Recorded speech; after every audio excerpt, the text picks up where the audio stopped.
Morning, guys. It's the day after orientation. I didn't like the video that I did yesterday, so I'm going to basically talk about some of the stuff that happened over the last couple of days since I uploaded my last video. One of the things is went over a bunch of stuff in the orientation that you need to do when you're basically going to start doing and transporting. A couple of things they were training us on was time logging.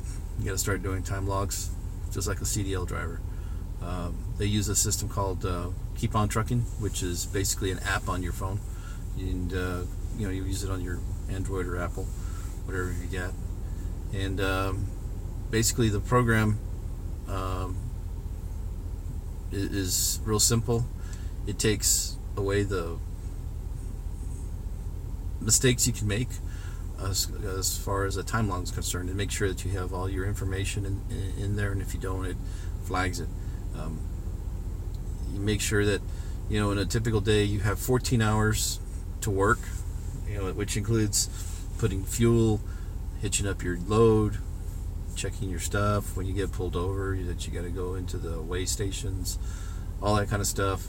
And in between 14 hours, you got 11 hours to drive. That's your maximum time.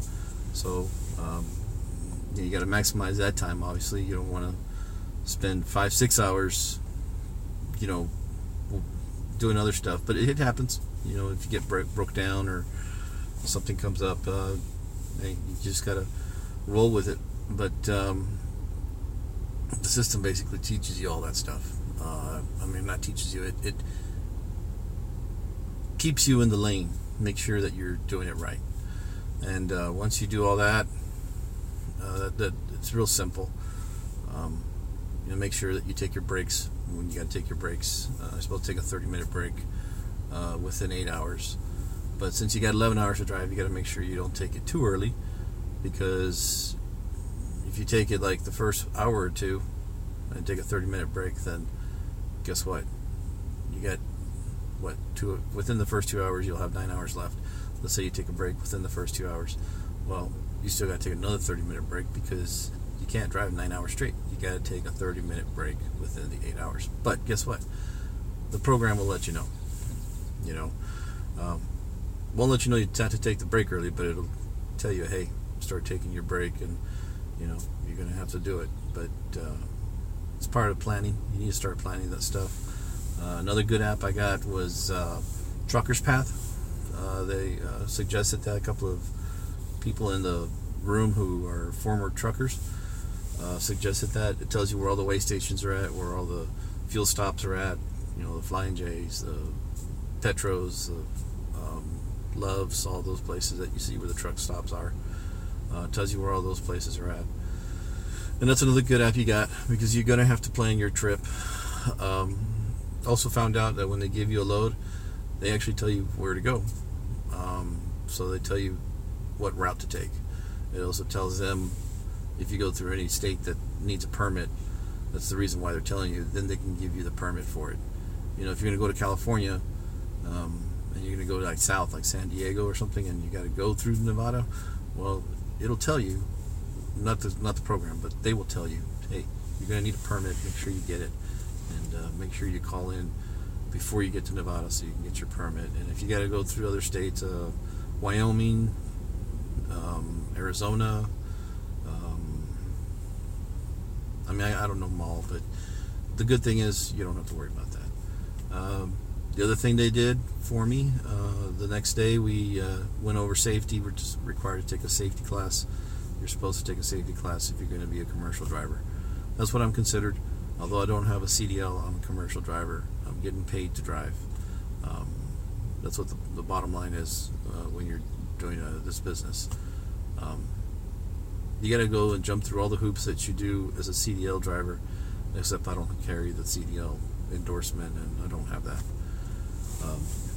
And it has its benefits and its drawbacks. So to each their own. If you decide you want to do it and you want to get your CDL, go for it. If you don't, there's some pros to that too. So that was spent about half the day. The other half of the day we spent talking about dispatches. One of the nice things about this business, if you're coming over from the trucker industry, you know that when they give you a load, is what we call, what you're going to call it. We're just having, the load happens to be what we're pulling.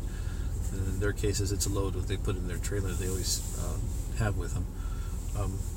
They usually have time frames that are like deadlines, and they've got to be there, and you got to be there within a certain period of time because customer wants it there. It's a load of refrigerated items, if they're, for example, and they want it there by a certain time, and they want it there, it's got to be there. In this case, we don't have to worry about that. RVs, it's always been this way. When I've been in RV sales, I have been in RV sales, and when I was pulling trailers for the dealership, they just want to know an idea when you're going to get there. But if you're a day or late, or hey, I didn't make it, I've got wind storms or something, I had to pull over, there's not going to be a penalty, guys, and there's not going to be any type of issues. If you see me looking back all the time, I'm looking because one of the things I forgot to mention is I'm here at a place called Elkhart Hit Shop. Now, I told you earlier that Dan's Hit Shop is a good place, but I went yesterday to go and talk to him about mud flaps for my truck, and those guys just told me, hey, it's going to take a week. And I'm like, a week to put mud flaps on? They're like, yeah. And we'll put you on a standby list. So they said it's a list of guys that won't need to get their stuff done early, and they said we can squeeze you and we'll try. I'm like, I can't wait, guys. And then the prices were a little higher. I've been told they do good work there, and they look like they do, but at the end of the day, time is money for me, and I got to get done and out of here as soon as possible so I can start making money. And at the same time, these guys were a few dollars cheaper, and this is a good shop. There's nothing wrong with these guys. And the other thing is, they squeezed me in, so I'm here. It's about 10 till 8, and waiting for them to open up, because I think they open up at 8 o'clock, but guys are pulling in, and I haven't seen anybody open the door yet. So, I may interrupt this video while I'm doing that. Anyways, that's basically what orientation was all about. Learned a lot from other people that were there. One of the things we're going to be using is comm data cards. For those of you that haven't been in the trucking industry or transport industry, a comm data card is basically a credit card, except it's worse. Comm data charges you every single fee. They charge you for asking for your balance. They charge you when you charge something and you don't have enough money. They charge you for putting in fuel, $2. They charge you for whatever, all these charges and fees, but they give us an option to do a transfer. And then the transfer, you just move it over to your checking account. Like in my case, that's what I'm going to do. And I can use my debit card, or what I'm going to do is probably pay off one of my credit cards and use that because I can get points off of it. So I'll just pay a credit card that I get good points on, and use that credit card for my fuel and take advantage of that. Especially when you can do it week in and week out. You accumulate points on a credit card, which is one of the benefits to this. Something else I learned, I didn't realize this, but new IRS, and make sure you look it up, and of course talk to your CPA or whoever does your taxes. But when you're 50 miles away from your home, you get $63 that you can get credit for meals while you're on the road. And you don't have to have your meal receipts. If you save your time logs, which you still have to carry, one of the things I learned is you are required to have printed out, unless you have the system that they use in the big trucks, which is, I think they call it Qualcomm or e-logs. We're not going to use that since we're using that other software I mentioned. You've got to carry your last 7 days of time logs. But if you save those time logs after every day you got to put a new one in, right, for that other day that you're passing. And you just save that other time log, the older ones, put them in a folder and leave them at your house after you don't need them anymore.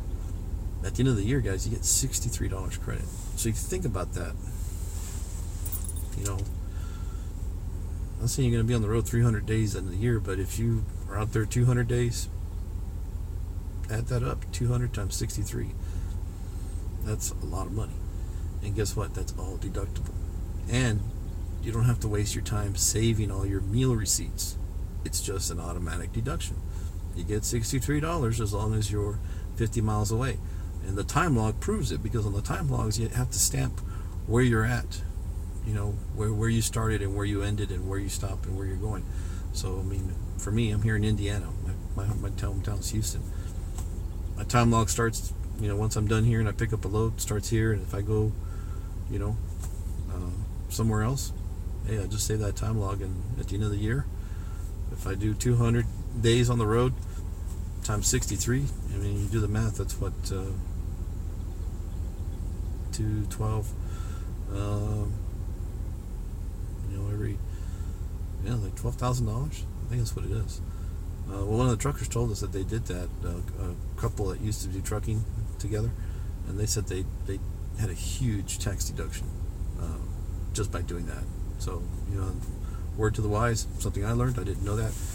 But it also saves me paperwork, because, having to save receipts for every time you go eat. And not that I'm going to go eat a lot, but, I was like, oh, okay, well, I go to Walmart, and I usually try to save up and buy water and stuff I can eat in the truck and not have to go into a restaurant every day.